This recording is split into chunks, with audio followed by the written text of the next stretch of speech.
Good morning.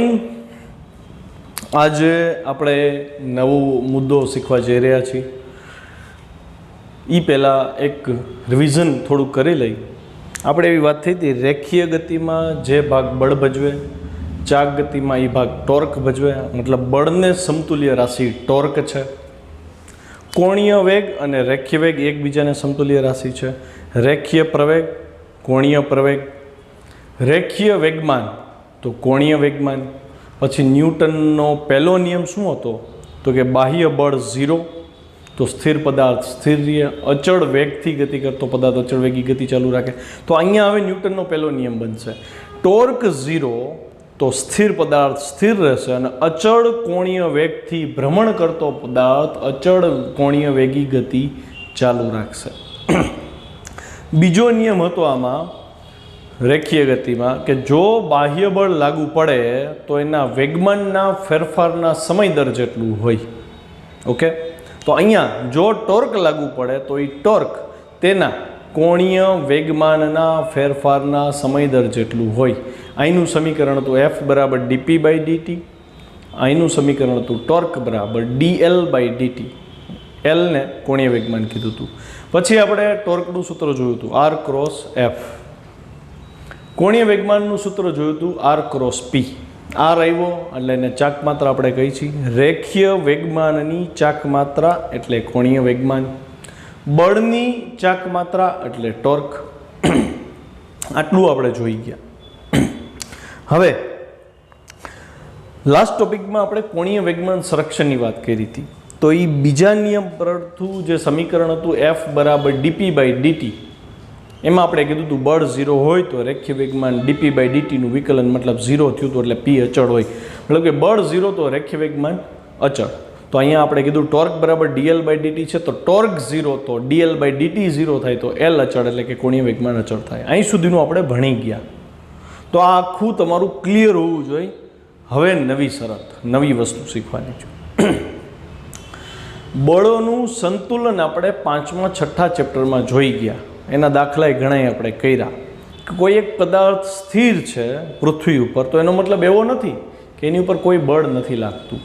આપણે એક ઉદાહરણ લીધું હતું કે એક ટેબલ ઉપર પુસ્તક પડ્યું છે, એ પુસ્તક સ્થિર છે. તો હું એવું નહીં કહું કે એની ઉપર લાગતું બળ શૂન્ય છે એટલે સ્થિર છે, પણ હું એમ કહીશ કે એની ઉપર લાગતા બધા બળોનો સદિશ સરવાળો શૂન્ય છે એટલે સ્થિર છે.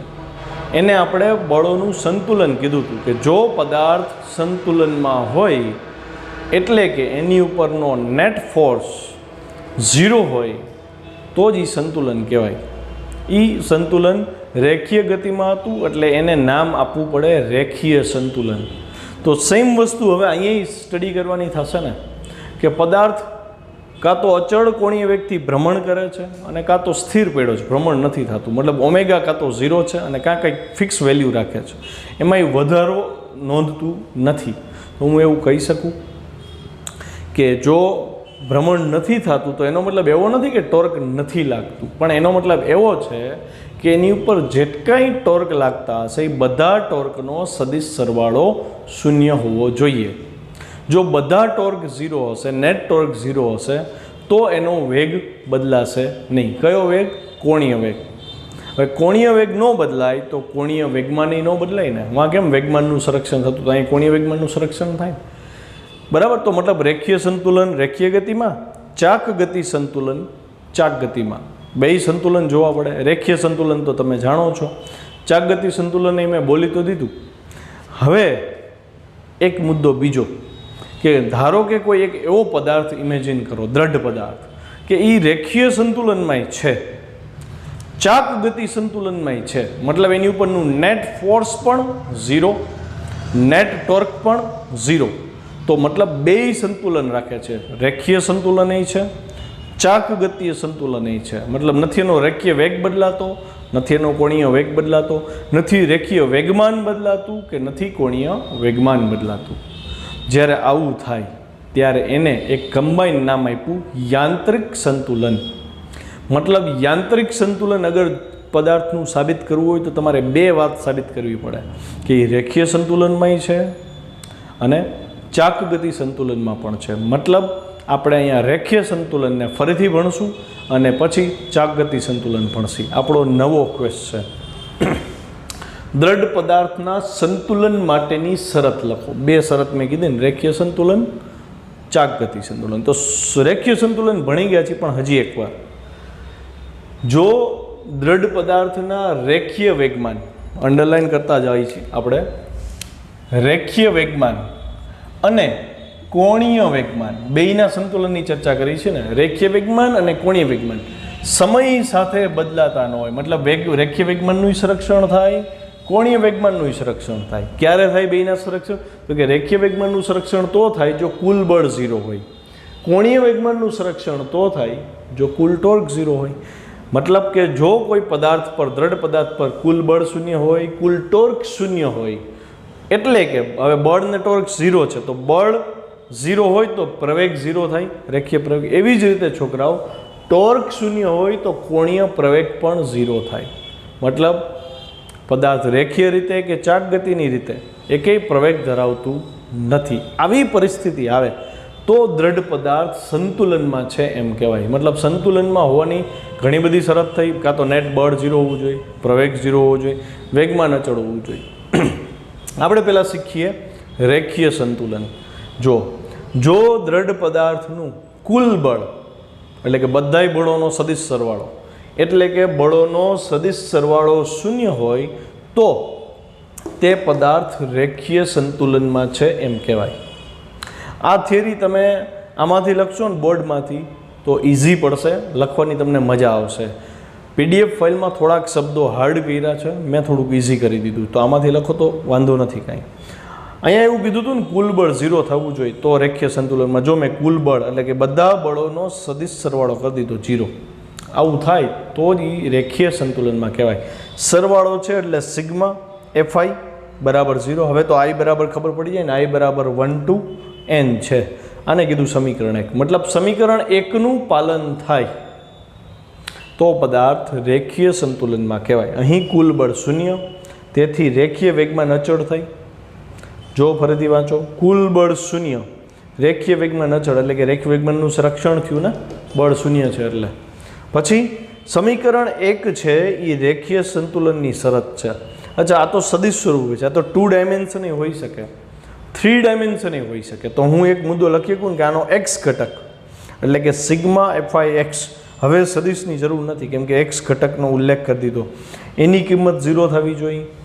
સિગ્મા FIY એની કિંમત 0 થવી જોઈએ.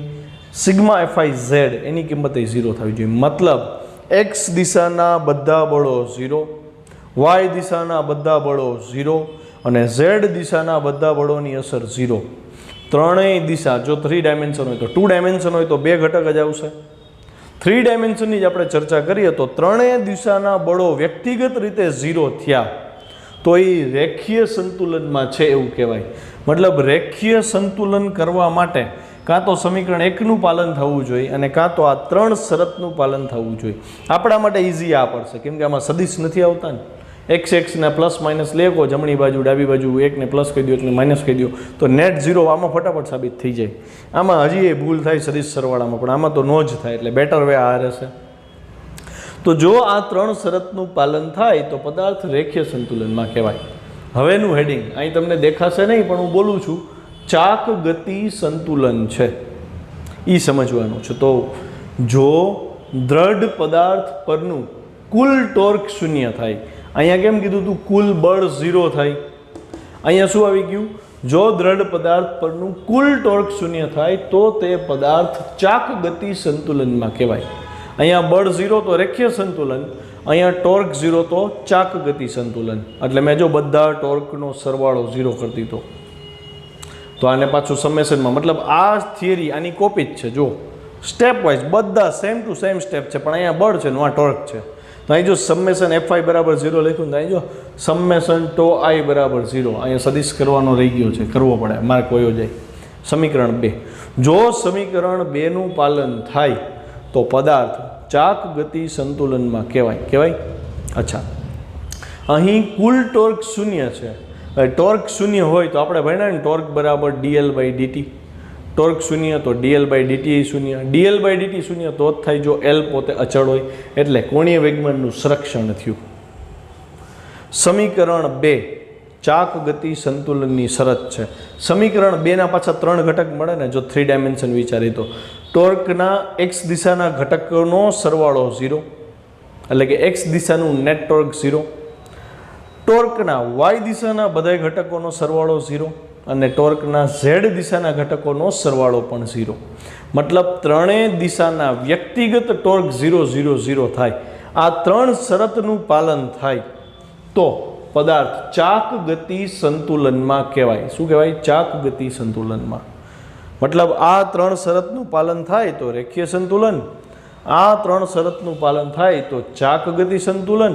પણ આપણે ચર્ચા કરી ને કે રેખીય સંતુલન ને ચાક ગતિ સંતુલન બેય ભેગા થાય તો યાંત્રિક સંતુલન કહેવાય. બરાબર? તો એનો મતલબ યાંત્રિક સંતુલન સાબિત કરવું હોય તો આ 3 શરત અને આ 3 શરત કુલ 6 શરતનું પાલન થાય તો પદાર્થ યાંત્રિક સંતુલનમાં છે તેમ કહેવાય. હવે પછીની 3 થિયરી યાંત્રિક સંતુલન ઉપર આધારિત છે. એટલે આ થિયરી જો ન સમજ્યા હો અથવા લખીને તૈયાર ન કરો તો આગળની 3 થિયરી એડવાન્સમાં તમારી બાકી રહે, મતલબ તમે શીખી નહીં શકો. એટલે પહેલાં આ પ્રોપર શીખવી પડે. જો આમ કુલ 6 શરતોનું પાલન થાય તો દ્રઢ પદાર્થ યાંત્રિક સંતુલનમાં છે તેમ કહેવાય. અચ્છા, હવે એક નોંધ કરવા જેવી વાત છે. આપણે ટોર્ક બરાબર જાણી છીએ આર ક્રોસ એફ છે. સમજો ધ્યાનથી. હું માની લો કે સદિશ આર આને લઉં છું તો આર ક્રોસ એફ કરવું હોય તો એફને મારે એવી રીતે દોરવો પડે કે જેથી કરીને એફનું પૂછ આરના પૂછ ઉપર આવે. આવું શીખાશી ને આપણે તો જ આ બે વચ્ચેનો ખૂણો દર્શાવી શકીએ, તો જ આર એફ સાઇન થીટા થાય. હવે મારે ટોર્કની દિશા જોઈ છે. મેં આર અને એફ આ બોર્ડના સમતલમાં લીધા છે તો સ્ક્રૂ મારે આર અને એફના ઉદ્ભવ બિંદુ ઉપર લંબરૂપે રાખવો પડે. જમણા હાથથી ગોઠવો તમે તમારી નોટમાં ડ્રો કરીને. હવે આર ક્રોસ એફ છે એટલે તમારે સ્ક્રૂનું ભ્રમણ આ દિશામાં કરવું પડશે. જો હું આ દિશામાં ભ્રમણ કરું છું તો હું એ દિશામાં ભ્રમણ કરું તો સ્ક્રૂ અંદર જાય છે, મતલબ ટોર્કની દિશા અંદર ગઈ. માર્ક કરવા જેવી વાત છે, ટોર્ક છે એ આરને લંબ છે અને ટોર્ક છે એ બળને લંબ થશે. છેલ્લો મુદ્દો મેં એ લખીને દીધો છે કે બળ હંમેશા ટોર્કને લંબ રૂપે હોય. જે બળને લીધે ટોર્ક લાગ્યું તો એમાં એફ છે એ ટોર્કને લંબ હોય, આર છે એ ટોર્કને લંબ હોય. મતલબ કોઈ પણ સદિશ ગુણાકારમાં જે 3 સદિશ હોય, એક રિઝલ્ટ આવ્યું એ અને જેના લીધે રિઝલ્ટ મળ્યું એ, આ ત્રણેય સદિશો એકબીજાને, આ બે તો એકબીજાને હોય કે નહીં એ ચાલે, થીટા ઉપર આધાર રાખે. પણ આવડો આ વ્યક્તિગત રીતે આની સાથે લંબ હશે અને આ પણ વ્યક્તિગત રીતે આની સાથે લંબ હશે. એટલે ટોર્ક છે આ બેયને લંબ રૂપે જ હશે. સમજ પડી? એટલે અહીં લખ્યું બળ હંમેશા ટોર્કને લંબ રૂપે હોવાથી ચાક ગતિ સંતુલન માટે તમારે જે ધ્યાન રાખવું પડે એ બળના સમતલને લંબ, બળનું સમતલ આ હતું, બળના સમતલને લંબ એટલે કે ટોર્ક અંદર ગયું હતું, લંબ ટોર્ક થયું. એ ટોર્કના ઘટકોનો સરવાળો 0 થવો જોઈએ તો જ ચાક ગતિ સંતુલન થાય. એ મુદ્દાને 2-3 વાર જોજો રિવાઇન્ડ કરીને એટલે સમજાઈ જાય. ઓકે, નવો ક્વેશ્ચન છે અને બહુ ઇન્ટરેસ્ટિંગ ટોપિક છે. સંતુલન તમે સમજી ગયા છો. યાંત્રિક સંતુલન એટલે બેય હોવા જોઈએ, રેખીય સંતુલન હોવું જોઈએ, ચાક ગતિ સંતુલન હોવું જોઈએ. હવે આવે છે આંશિક સંતુલન. પહેલાંને મૌખિક સમજાવી દો. આંશિક સંતુલન કોને કહેવાય? તમને ઉદાહરણ આપીને સમજાવવાનું પૂછી શકે થિયરીમાં અને દાખલામાં આનો ઉપયોગ આવશે. તો આંશિક સંતુલન એટલે બેય સંતુલન ભેગા હોય તો યાંત્રિક સંતુલન. બેમાંથી એકનું સંતુલન હોય પણ બીજું ન હોય તો એને આંશિક સંતુલન કહેવાય. મતલબ રેખીય સંતુલન હોય, ચાક ગતિ સંતુલન ન હોય તો એને કહેવાય આંશિક સંતુલન, અધૂરું સંતુલન. અચ્છા, ચાક ગતિ સંતુલન હોય અને રેખીય સંતુલન ન હોય તો એ કહેવાય આંશિક સંતુલન. તમારે બેયના ઉદાહરણ આપીને સમજાવવાનું છે. અને અહીંયાથી ટોર્કનો પ્રોપર ઉપયોગ શરૂ થવા જઈ રહ્યો છે.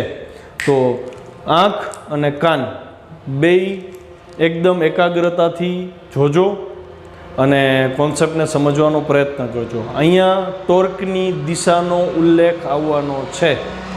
ફરીથી સમજાવી દઉં, ભ્રમણ ફિંગર પ્રમાણે કરો. ભ્રમણની દિશામાં ફિંગર ગોઠવો તો અંગૂઠો જે છે ઓમેગાની દિશા આપે, સેમ વે ટોર્કની દિશા આપે છે. તો અહીંયા ફરીથી એનો ઉલ્લેખ આવશે.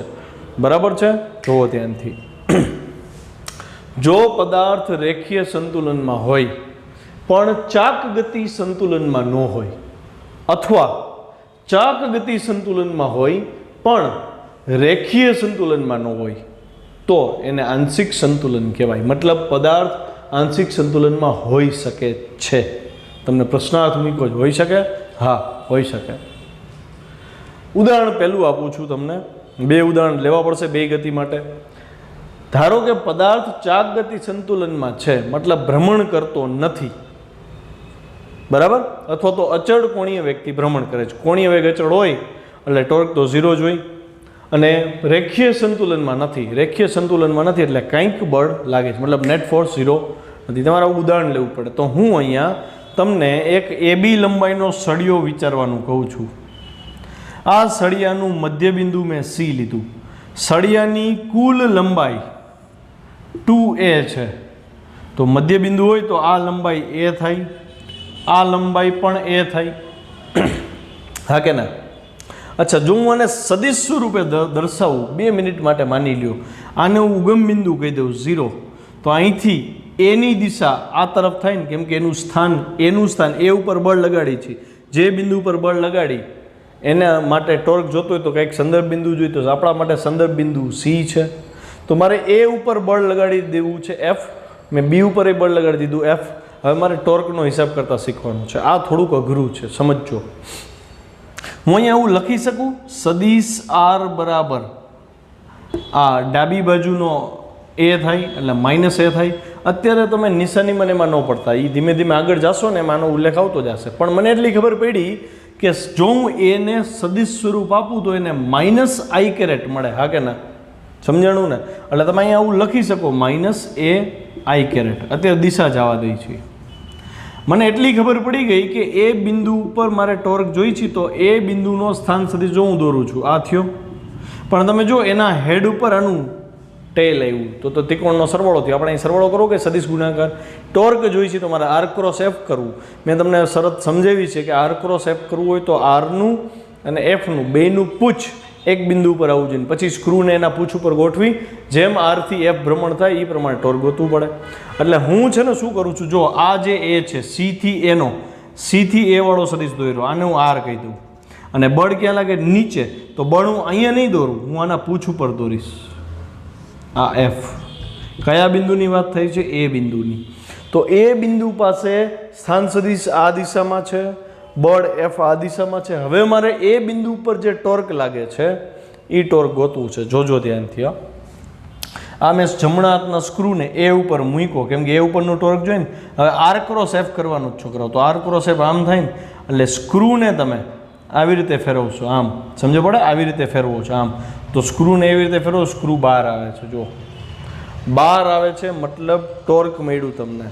અને સ્ક્રૂનું ભ્રમણ તમે આમે કરી શકો, ફિંગર્સે એ R2Fમાં ભ્રમણ કરાવો તો આ રીતે તમને ટોર્કની દિશા કઈ તરફ મળી? બહાર તરફ.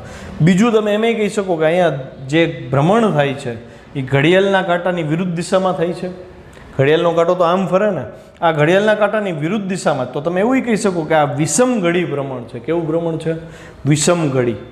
ઓકે, તો એનો મતલબ અહીંયા જે ટોર્ક છે એ વિષમ ઘડી દિશામાં મળ્યું. મતલબ ફિંગર તમે આમ વિષમ ઘડી ઘડિયાળના કાંટાની વિરુદ્ધ ફેરવો છો એટલે ટોર્ક જે છે એ આ દિશામાં, અંગૂઠાની દિશામાં. મતલબ અહીંયા ટોર્ક બહાર આવ્યું. એટલે યાદ રાખજો ભાઈ, અહીંયા ટોર્ક બહાર આવે છે, એક ટોર્ક મળ્યું. સંતુલન માટે નેટ ટોર્ક, બધાય ટોર્ક લેવા પડે ને. તો 2 બળ લાગે છે તો 2 ટોર્ક હોય. મેં આ બળને લીધે ટોર્ક મળતું હતું એની ચર્ચા કરી, ટોર્ક બહાર નીકળ્યું. હવે મારે B બિંદુનો હિસાબ કરવો છે. અહીંનું ટોર્ક યાદ રાખી લેજો, અહીંનું ટોર્ક બહાર નીકળે છે. હવે B બિંદુએ શું પરિસ્થિતિ થાય તો હું એની ગણતરી અહીં તમને સમજાવું.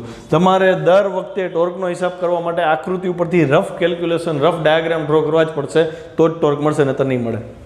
હવે આપણું સંદર્ભ બિંદુ તો C હતું, ઉગમ બિંદુ લીધું છે ને આપણે. તો અહીંથી આ B બિંદુનો સ્થાન સદિશ આ થાય ને, જો એના હેડ ઉપર જ આવ્યું. આપણે સદિશ ગુણાકાર માટે બેના ટેલ ભેગા કરવા પડે. તો હું હવે CB એટલે કે B બિંદુએ સ્થાન સદિશ આ દિશામાં છે, જો છે એ દિશામાં, તો દિશા ક્યારેય ભૂલ થવી જોઈએ નહીં. આ સ્થાન સદિશ R થયો. અચ્છા, અહીંયા બળ ક્યાં લાગે છે? નીચે તરફ લાગે છે. એટલે મારે બળ આની ટેલ ઉપર નીચે જ લેવું પડે. તો આ બળ મળી ગયું મને. હવે જોજો આની દિશા, તો કે અહીંયા આર અને એફ તો છે એટલે ટોર્ક જનરેટ થશે આર ક્રોસ એફ પરથી. તો મારે જમણા હાથના સ્ક્રૂને બેયના ઉદ્ભવ બિંદુ પર એટલે કે ટેલ ઉપર મૂકી આર ક્રોસ એફનું ભ્રમણ દેવું પડે, એટલે કે મારે અહીંથી આમ ભ્રમણ કરાવવું પડશે. તો આ ભ્રમણ જુઓ ઘડિયાળના કાંટાની દિશામાં થયું, મતલબ આ સમઘડી ભ્રમણ થયું. મતલબ આનું ટોર્ક ક્યાં ગયું? અંદર ગયું. તો હું અહીંયા બી પાસે લખી દઉં છું ઝીણા અક્ષરે, ટોર્ક અંદર. અહીંયા હું લખીશ શું? ટોર્ક. કેવું? તો કે બહાર નીકળે છે. અચ્છા, પછી એના મૂલ્યની એ ચર્ચા કરવી પડે ને. ચલો, મૂલ્યની ચર્ચા શું થાય? તો કે અહીંથી આ સદિશનું મૂલ્ય એ જેટલું છે, તો ટોર્કનું મૂલ્ય શું થાય? તો કે આપણને ખબર છે આર એફ સાઇન થીટા ભણ્યા છીએ ને આપણે. તો આર એટલે સ્થાન સદિશ છે, તો સી થી એનો સ્થાન સદિશ જે હતો એનું મૂલ્ય તો એ લીધું છે. તો આરની બદલે શું થશે અહીંયા? એ. થીટા, થીટા એટલે આર અને એફ વચ્ચેનો ખૂણો. તો આનો આર આમ જાય છે, એફ આમ જાય, તો આ ખૂણો આર અહીંથી લેવો પડે ને, આપણે આગળ લંબાવી દેતા હતા. તો આ ખૂણો 90 ડિગ્રીનો છે. તો આર અને એફ વચ્ચેનો ખૂણો 90 ડિગ્રીનો, એટલે અહીં સાઇન શું આવશે? 90. સાઇન 90 શું થાય? તો કે 1. એટલે આ મળ્યું એ એફ. વિષમ ઘડી દિશા માટે મેં કીધું તું ધન લેવાનું ટોર્ક, બરાબર. તો આ ટોર્ક બહાર આવે છે એટલે એ ટોર્ક કેવું છે? ધન. એટલે આ ટોર્કને તમે પ્લસ કહેશો, સાઇન 90 1 થાય એટલે પ્લસ એ એફ ટોર્ક મળ્યું. ક્યાં? એ પાસે. હવે બી પાસેના ટોર્કની ચર્ચા કરો. તો બી પાસેનું ટોર્ક છે એમાં જો આર આમ જાય છે, આરનું મૂલ્ય તો એ જ છે સ્થાન સદિશનું. તો બી પાસેના હિસાબમાં ટોર્ક બરાબર શું થશે? બી પાસે તો કે ટોર્ક બરાબર સ્થાન સદિશનું મૂલ્ય એ એફ અને સાઇન શું આવશે? જોજો ધ્યાનથી, આ એ આમ જાય છે, એફ આમ જાય છે, સાઇન તો 90 જ થયો એટલે સાઇન 91. અને હવે દિશા દેવી પડે. તો કે આનું ભ્રમણ કેવું હતું? સમઘડી હતું. સમઘડી હતું એટલે ટોર્ક અંદર ગયું. બહારના ટોર્કને ધન કીધું, તો અંદરના ટોર્કને મારે ઋણ કહેવું પડે ને. એટલે નેટ ટોર્ક અહીંયા ઋણ આવ્યું. કેટલું આવ્યું? તો કે માઇનસ એ એફ જેટલું. તો હવે મને એટલી વસ્તુ તો ખબર પડી કે અહીંયા જે ટોર્ક લાગે છે એનું મૂલ્ય એ એફ છે, અહીંયા જે ટોર્ક લાગે છે એનું મૂલ્ય માઇનસ એ એફ છે. મેં ખાલી આરને બદલે એ કર્યો છે, બીજું મેં કંઈ ઝાઝો ફરક પાડ્યો નથી. અને તમને આમ ન સમજાય તો તમને બીજી રીતે સમજાવી શકાય કે આ તો સમજાઈ ગયું. બીજી રીતે તમે આવું લખી શકો કે ટોર્ક બરાબર આર ક્રોસ એફ છે. તો આર ક્રોસ એફ હોય તો અહીંયા આરની વેલ્યુ શું છે? તો કે ભાઈ ઋણ તરફનો સદિશ છે ને એટલે આને માઇનસ આપી દો. એટલે માઇનસ આર, આરનું મૂલ્ય માઇનસ એ, બરાબર. અને એફ છે એ એફ અને સાઇન 90 લખી શકો આમ. તો એ આને માઇનસ કયો, આને પ્લસ કયો. ટૂંકમાં એક વિષમઘડી છે, એક સમઘડી છે, એટલે અહીંયા જ ખબર પડી જાય ગમે એક ધન છે, ગમે એક ઋણ છે, પરસ્પર વિરુદ્ધ થયા ને. આનું ટોર્ક અંદર ગયું, આનું ટોર્ક બહાર આવ્યું. બહારને ધન કયો તો અંદરનું ઋણ થાય, બહારના ઋણ કયો તો અંદરનું ધન થશે. મતલબ બે પરસ્પર વિરુદ્ધ છે. તો નેટ ટોર્ક શું થઈ ગયું? 0. નેટ ટોર્ક 0 હોય તો ચાક ગતિ સંતુલન થયું કે ન થયું? જો અહીં કીધું છે પદાર્થ ચાક ગતિ સંતુલનમાં છે. નેટ ટોર્ક 0 કરી દીધું. હવે નેટ ફોર્સ જોઈએ આપણે. અહીંયા એક બળ નીચે લાગે છે, બીજું બળ એ નીચે લાગે છે. કુલ 2 બળ જ લાગે, ત્રીજું બળ તો આપણે દીધું જ નથી કેમ કે ઉદાહરણ જ એવું લીધું. તો 2 બળ નીચે લાગે છે. તો આ સળિયા આખાએ અહીંયા સ્થિર રહેવાનું હોય કે સળીઓ નીચે જવા મળશે? તો કે ના, સળીઓ નીચે જવાની શરૂઆત કરી દેશે કેમ કે 2 બળ નીચે જ લાગ્યા. સમજે પડી? મતલબ પદાર્થ સળીઓ અહીંયા રેખીય રીતે સ્થિર રહેવાને બદલે નીચે ગતિ કરશે, એટલે કે રેખીય સંતુલનમાં નથી. કેમ? તો કે નેટ ફોર્સ બે ઇક્વલ મૂલ્ય છે, બેનું મૂલ્ય સમાન છે, પણ દિશા તો કે દિશાય સમાન છે. દિશાય સમાન, મૂલ્ય સમાન, તો બેનો સરવાળો થાય ને, બાદબાકી થોડી થશે. મતલબ બે બળનું નેટ ફોર્સ થઈ જશે 2F. 0 ન થયું, 0 ન થયું એટલે રેખીય સંતુલનમાં નથી. રેખીય સંતુલનમાં નથી એટલે એ રેખીય ગતિ કરશે.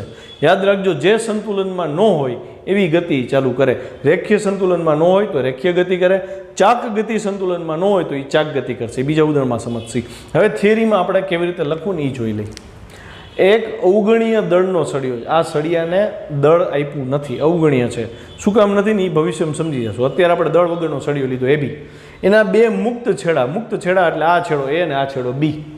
એની ઉપર સમાન મૂલ્યના 2 સમાંતર બળો લગાડ્યા આકૃતિમાં દર્શાવ્યા પ્રમાણે, એટલે આકૃતિ ઉપરથી સમજાઈ જાય.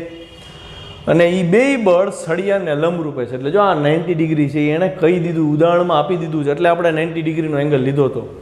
એ અને બી પર ટોર્કનું મૂલ્ય, ટોર્ક એટલે બળની ચાક માત્રા, બળની ચાક માત્રા એટલે આર ક્રોસ એફ સમાન છે. આનું મૂલ્ય એ એફ કીધું હતું, ટોર્ક મેં સાબિત કર્યું હતું. ફરીથી એકવાર એ જોઈ લેજો આ નીચેની કેલ્ક્યુલેશન, એટલે સમજાય. આનું મૂલ્ય કેટલું હતું ટોર્કનું? તો કે એ ગુણ્યા એફ, ચાક માત્રા, બળની ચાક માત્રા એટલે કે ટોર્ક. અહીંયા ટોર્કનું મૂલ્ય એ એફ જ હતું. બેયના ટોર્કના મૂલ્ય સમાન છે. મેં સાબિત કરીને દેખાડ્યું, આમાં નહીં દેખાડે તો આ છે એ નોંધમાં અથવા હાંસિયામાં લખવું હોય તો લખી શકાય. રિવાઇન્ડ કરો થોડુંક અને લખી નાખો. એ અને બી પર ટોર્કનું મૂલ્ય એટલે કે બળની ચાક માત્રા સમાન છે. કેટલી? તો કે જો અહીં લખ્યું એ એફ છે એટલી. પણ એનું ટોર્ક, એ ઉપરનું ટોર્ક પૃષ્ઠને લંબ રૂપે બહાર તરફ છે. જો અહીં લખી દીધું છે ટોર્ક બાર, પૃષ્ઠને લંબ, આ આપણું પૃષ્ઠ છે, એને લંબ બાર તરફ ટોર્ક છે. પછી બી પર ટોર્ક એટલે બી બિંદુ પાસે ટોર્ક પૃષ્ઠને લંબ એટલે લંબ રૂપે અને એ અંદર તરફ છે. બે ટોર્ક પરસ્પર વિરુદ્ધ થયા, મૂલ્ય સમાન છે, પરસ્પર વિરુદ્ધ છે, એટલે બેની સામસામી બાદબાકી થઈ જાય. બરાબર? એટલે નેટ ટોર્ક શું આવ્યું? 0 આવ્યું. બરાબર?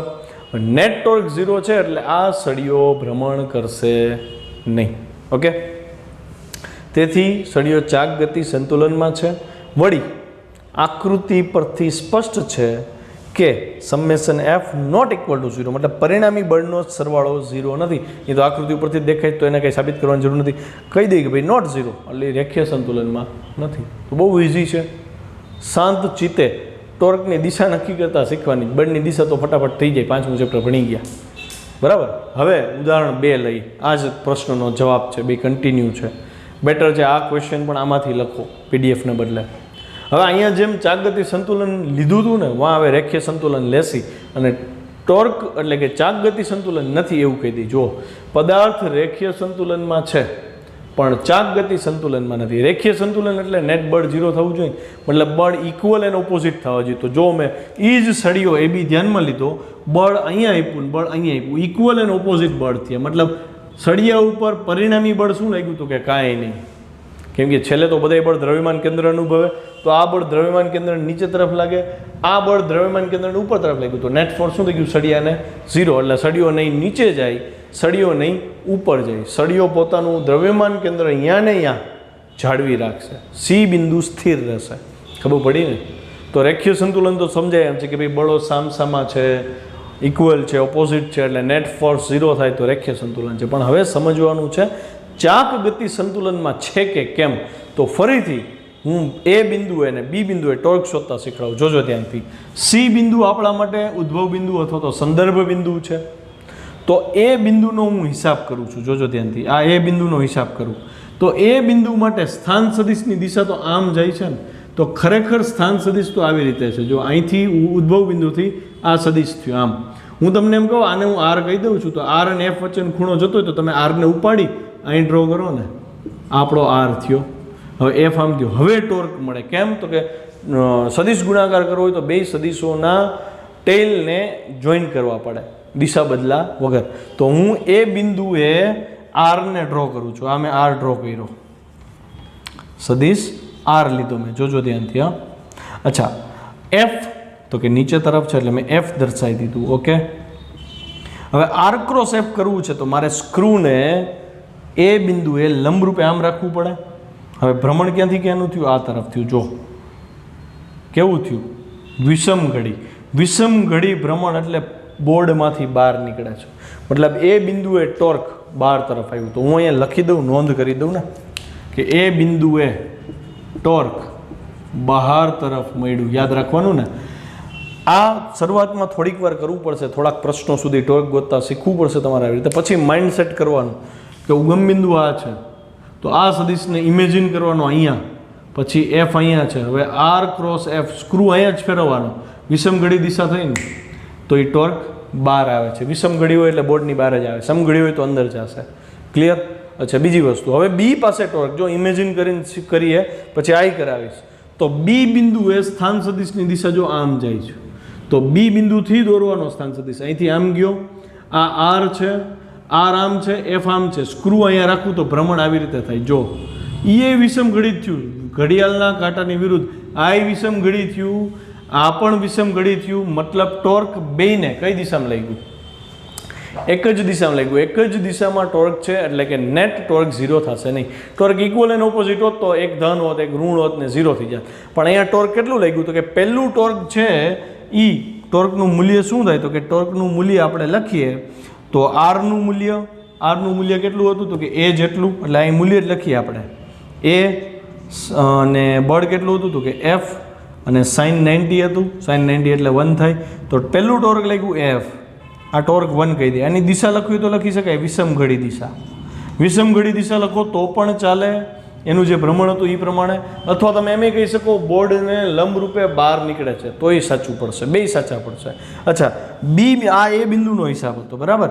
હવે બી બિંદુ પાસે શું થશે તો કે બી બિંદુ પાસે ટોર્ક તો એટલું જ થશે, ટોર્ક બરાબર તો કે એ આ તરફ છે મૂલ્ય એનું એ એફ, અને સાઇન શું છે તો કે 90, એટલે અહીંયા જવાબ તો એફ જ આવશે. પણ આની દિશા કેટલી આવશે તો કે આની દિશા તો કે આર આપણે અહીંથી આમ લીધો હતો અને ક્રોસ એફ કર્યું એટલે આની વિષમઘડી દિશા, તો અહીં તમે દિશામાં વિષમઘડી દિશા પણ લખી શકો અથવા પૃષ્ઠને બહાર આવે છે, મતલબ બે ટોર્ક સમાન દિશા મળ્યા.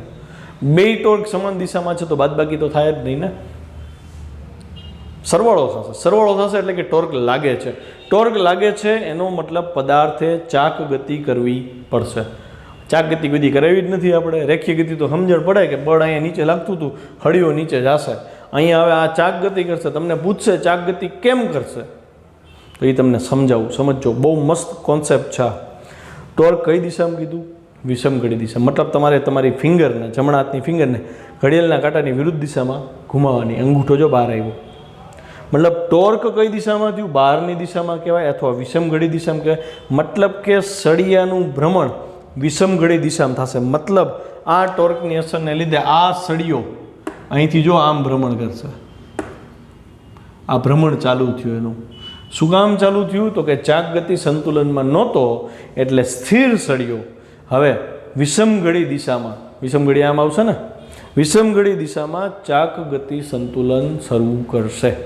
એટલે સળિયો થોડીક વાર પછી આ દિશામાં આવી ગયું છે, મતલબ સળિયાનું પોતાનું ભ્રમણ આમ થયું. હવે તો લોજિકલ વાત છે, મેં મેથેમેટિક્સથી ફિઝિક્સથી સમજાવી દીધું કે ભાઈ સળિયો છે ને એ અહીંથી આમ ભ્રમણ કરશે. સાદું મગજ હલાવો ને, સાદી બુદ્ધિ હલાવો. તમને નહોતી ખબર કે આ પેનને હું આમ પકડું, અહીંથી આમ પકડું અને હું અહીંથી બળ ઉપર આપું અને અહીંથી બળ નીચે આપું તો આ છેડાને ઉપર બળ આપ્યું એટલે એ છેડો ઉપર જશે અને આ છેડો નીચે આવશે. સી બિંદુ ઉપર નેટ ફોર્સ તો 0 છે એટલે સી બિંદુ પોતાની જગ્યા તો ખસેડી નહીં શકે, નેટ ફોર્સ 0 થયો એટલે સી બિંદુ અહીંયા રહેશે, પણ આ છેડો ઉપર જશે અને બ્લેક છેડો છે એ નીચે આવશે. ને જો ચાક ગતિ થઈ કે નહીં? ચાક ગતિ તો જ થાય જો ટોર્ક હોય, અને એ અચળ કોણીય વેગવાળી નહીં. કોણીય વેગ બદલાતો હોય ને તો ટોર્કની હાજરી, બાકી તો ટોર્ક 0 હોય તો એ અચળ કોણીય વેગથી તો ભ્રમણ ચાલુ જ હોય ને. તો કોન્સેપ્ટ ક્લિયર થયો ને? દિશા મેઇન વસ્તુ છે. આ ક્વેશ્ચનને 2-3 વાર જોજો, ખાસ કરીને ટોર્કની જે દિશા નક્કી કરતાં શીખડાવી ને એ શીખવું ને એ બહુ જરૂરી છે. કેમ કે દાખલાઓ બધા એવા જ આવવાના છે જેમાં ટોર્કની દિશા તમારે જાતે નક્કી કરવાની છે. 3-4 જાતના ટોર્ક લગાડશે, પછી એમ કહેશે નેટ ટોર્ક કેટલું, તો તમારે કેટલા વિષમઘડી છે, કેટલા સમઘડી છે એ બધા જોવાના. વિષમઘડીને ધન કહી દો તો સમઘડીને ઋણ કહી દેજો, પછી બધાની નેટ બાદબાકી કરવાની. જો 0 થાય તો ચાકગતિ સંતુલન છે, 0 ન થાય તો ચાકગતિ સંતુલન નથી. આવી રીતે હિસાબ કરતાં શીખવું પડશે. આગળની બધી થિયરી એવી છે. ચલો આને સમજીએ. પદાર્થ રેખીય સંતુલનમાં છે પણ ચાકગતિ સંતુલનમાં નથી. અવગણીય દળવાળા સળિયા એબીના બંને છેડે સમાન મૂલ્યના પણ પરસ્પર વિરુદ્ધ બળ લાગુ પાડેલા છે. સમાન મૂલ્યના પરસ્પર વિરુદ્ધ બળ લઈ ગયા. આ તો ખાલી એરો જો, એ કંઈ સદિશ નથી. સી મધ્યબિંદુ છે અને એના લીધે એસી અને સીબીની વેલ્યુ એ જેટલી છે. આ સળિયા પર એ બિંદુએ, જો આ એ બિંદુની વાત થાય છે, એ બિંદુએ ટોર્ક પૃષ્ઠને લંબ રૂપે બહાર તરફ છે. જો અહીં લખ્યું ટોર્ક બહાર છે, અથવા મેં બીજું એડ કરી દીધું વિષમઘડી દિશામાં છે. તો અહીંથી જો આર ક્રોસ એફ કરો એટલે આ વિષમઘડી દિશાનું ટોર્ક થયું. એવી જ રીતે બી બિંદુએ પણ ટોર્ક, અહીંયા બી બિંદુ તો બીનો સ્થાન સદિશ આર આમ આવે અહીંયા, તો આર ક્રોસ એફ વિષમઘડી દિશા થયું એટલે કે એ બહાર જ નીકળે છે. જો આવી રીતે બહાર નીકળ્યું તો એ પૃષ્ઠને લંબ બહાર તરફ છે એટલે કે વિષમઘડી દિશામાં છે. આમ કુલ ટોર્ક શૂન્ય નથી, કુલ ટોર્ક શૂન્ય નથી એટલે ચાક ગતિ સંતુલન નથી. એટલે કે સમેશન ટુ આઈ નોટ 0. તેથી સળિયો ચાક ગતિ સંતુલનમાં નથી, તેથી તે વિષમઘડી દિશામાં ભ્રમણ કરશે. જે દિશાનું ટોર્ક હોય, ટોર્ક વિષમઘડી દિશાનું હતું તો સળિયો પણ વિષમ ઘડી દિશામાં, તો સળિયો આમ છે તો વિષમ ઘડી દિશાનું ભ્રમણ આમ થાય, જો કાંટાની વિરુદ્ધ દિશામાં ભ્રમણ થાય, બરાબર. અચ્છા, આકૃતિ પરથી સ્પષ્ટ છે કે સમેશન એફઆઈ નેટ ફોર્સ તો 0 છે, ઇક્વલ એન્ડ ઓપોઝિટ, સામસામા બળ 0 થઈ ગયા, એટલે સળિયો રેખીય સંતુલનમાં છે. મતલબ સળિયો અહીંથી નીચે નહીં પડી શકે, ઉપર નહીં જઈ શકે, કેમ કે ઉપર નીચે સરખા બળ છે. ખાલી અહીંયા સી બિંદુ સ્થિર રાખી અને ભ્રમણ કરી શકશે. કેમ? તો કે ટોર્ક લાગે છે. થિયરી પૂરી. અહીંયા આ ક્વેશ્ચનને છોકરાઓ લખીને તૈયાર કરજો, 2 થી 3 વાર લખી જ નાખજો, નહીતર આગળના એકે દાખલામાં ખબર નહીં પડે. ક્વેશ્ચન નંબર 40, બળ યુગ્મ એટલે શું તેના ઉદાહરણ આપો. જો નામ આપણે જોઈએ તો એમ લાગે ને કંઈક નવી વસ્તુ હોય, બળ યુગ્મ, પણ નોંધી લ્યો હાસ્યમાં બળ યુગ્મ એ બીજું કાંઈ નહીં પણ ટોર્ક જ છે. ટોર્કને વળી નવી રીતે શીખવાનું આવ્યું, મતલબ આ ચેપ્ટરમાં ટોર્કનું ઇમ્પોર્ટન્સ તો ખબર પડે. બળ યુગ્મમાં એનો કંઈક મતલબ છુપાયો છે. યુગ્મ એટલે જોડી, 2 બળોની જોડી ટોર્ક પ્રોડ્યુસ કરે છે, એટલે એને નામ આપ્યું, ટોર્કને જ નામ આપ્યું બળ યુગ્મ. એ 2 બળો કેવા? તો કે 2 બળો સમાન મૂલ્યના, પરસ્પર વિરુદ્ધ દિશાના, પરંતુ 2ની કાર્યરેખા અલગ અલગ હશે. તો આપણને એમ થાય ને આ વળી નવી વાત આવી, કાર્યરેખા કેવી રીતે સમજવાની? તો હું તમને આગલી થિયરીના મુદ્દામાં લઈ જાઉં, જોજો ધ્યાનથી. આપણે AB લંબાઈનો સળિયો લીધો હતો, આ સળિયો એ બી છે. તો મેં એવું કીધું હતું કે જ્યારે ચાક ગતિ થતી હતી ત્યારે એક બળ આપણે એફ આ તરફ લગાડ્યું હતું, બીજું બળ આપણે એફ આ તરફ લાગ્યું હતું. જો હું આ બળની કાર્યરેખા દોરું છું, કાર્યરેખા એટલે બળના સદિશમાંથી પસાર થતી રેખા, આને કાર્યરેખા કહેવાય. આ બળની કાર્યરેખા બીજી થઈ. જો થયું આવું, સમજાણું કે નહીં? તો મતલબ એવા 2 બળો ઇમેજિન કરો કે જે 2 બળો એના મૂલ્ય બેયના સરખા જ, આનું મૂલ્ય સરખા, દિશા પરસ્પર વિરુદ્ધ, પણ કાર્યરેખા અલગ હોય. આવું જ્યારે બને ત્યારે આ સળિયાએ ભ્રમણ કરવું પડે. ભ્રમણ કરવું પડ્યું મતલબ આ 2 બળોએ ટોર્ક લગાડ્યું, તો 2 બળો એટલે કે બળ યુગ્મ ઈ ટોર્ક થાય. તો કે ટોર્ક કેટલું? તો કે આ 2 બળો અને વચ્ચેનું જે લંબ અંતર હોય એને કહેવાય ટોર્ક. બળ યુગ્મ એટલે ટોર્ક. વધારે ડિટેલથી હજી એક એક્ઝામ્પલ આપું.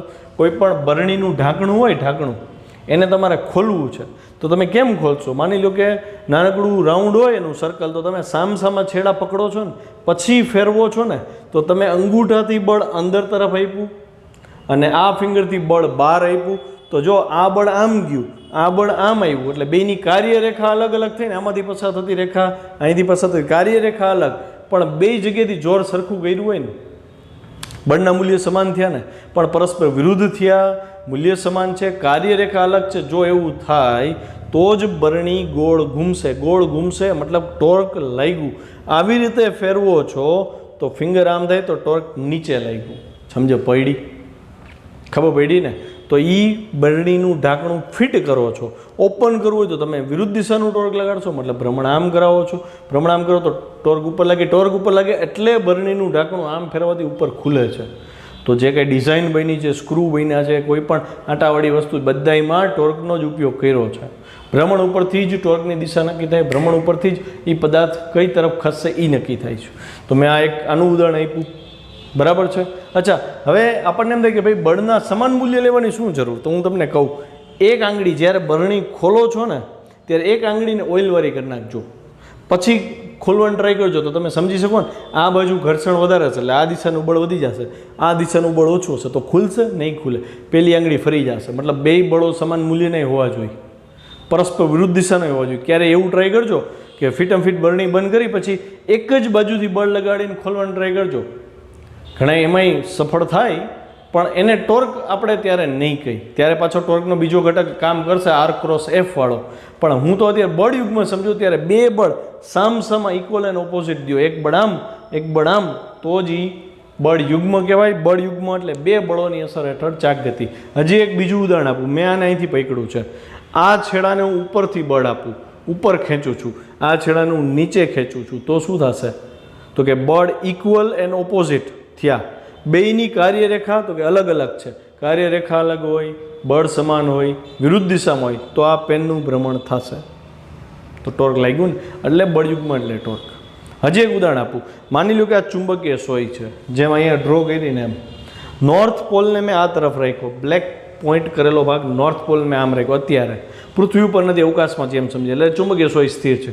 હવે હું પૃથ્વી ઉપર આવ્યો તો પૃથ્વીનો આ ધ્રુવ છે ને જે એ નોર્થ પોલ છે તમારી તરફનો, અને મારી બેક સાઈડ વાળો છે એ માની લો કે દક્ષિણ છે. આ દક્ષિણ છે, આ ઉત્તર છે. એવી રીતે તમે ઇમેજિન કરો તો જો આ ઉત્તર ધ્રુવ છે, આ દક્ષિણ છે. તમને ખબર છે ઉત્તર ધ્રુવ અને દક્ષિણ ધ્રુવ વચ્ચે એટ્રેક્શન થાય એટલે આની ઉપર બળ આ દિશામાં લાગશે. અચ્છા, આ કયો પોલ હતો? આ નોર્થ પોલ હતો, તો આ સાઉથ પોલ હતો. એટલે નોર્થ પોલને સાઉથ પોલ ખેંચશે એટલે આની ઉપર આ દિશામાં બળ લાગ્યું. બેય બળની કાર્યરેખા, આની કાર્યરેખા આમ જાય છે, આની કાર્યરેખા આમ આવે છે, એટલે બેની કાર્યરેખા અલગ અલગ થઈ તો શું થશે? તો કે સોયનું ભ્રમણ થશે અને આમ ગોઠવાઈ જશે. એનો મતલબ બે બળ એવા જ લાગવા જોઈએ કે જેની કાર્યરેખા અલગ હોય, ઇક્વલ એન્ડ ઓપોઝિટ હોય, તો જ એ ચાક ગતિ કરે. હવે સોય આમ ગોઠવાઈ ગઈ ને, હવે એડવાન્સ આમાં નથી આપ્યું. તમે વિચારો, મેં આમ પકડી રાખ્યું છે, મારી બાજુનો આ બ્લેક ભાગ મારી તરફ પોઈન્ટ કર્યો એટલે નોર્થ પોલ આ છે, બ્લેક ભાગ નોર્થ પોલ છે, આ સાઉથ હતો એટલે આની ઉપર હજી બળ તો લાગે છે, એ આમ ખેંચે છે. બળ આની ઉપર લાગ્યું આ તરફ, અહીંયા સાઉથ પોલ છે એ નોર્થ પોલ તરફ ખેંચાયેલું છે, તો આ બળ આમ થયું, આ બળ આમ થયું. બેયની કાર્યરેખા પેનમાંથી જ પસાર થઈને કાર્યરેખા એક થઈ ગઈ. જો બે બળે હાજર છે, બેયના મૂલ્ય સમાન છે, બેયની દિશા વિરુદ્ધ છે, પણ કાર્યરેખા એક જ છે, તો એ ટોર્ક ઉત્પન્ન નહીં કરે. મતલબ આ સોય એકવાર સ્થિર થયા પછી ભ્રમણ નહીં કરે, તમારે પાછી આમ રાખવી પડે. આમ રાખશો તો એ ભ્રમણ કરીને આવશે. મતલબ જો કાર્યરેખા અલગ અલગ હોય તો ને તો જ ટોર્ક લાગશે. કાર્યરેખા એક તો નો ટોર્ક. અહીં ટોપિક પૂરો કરીએ.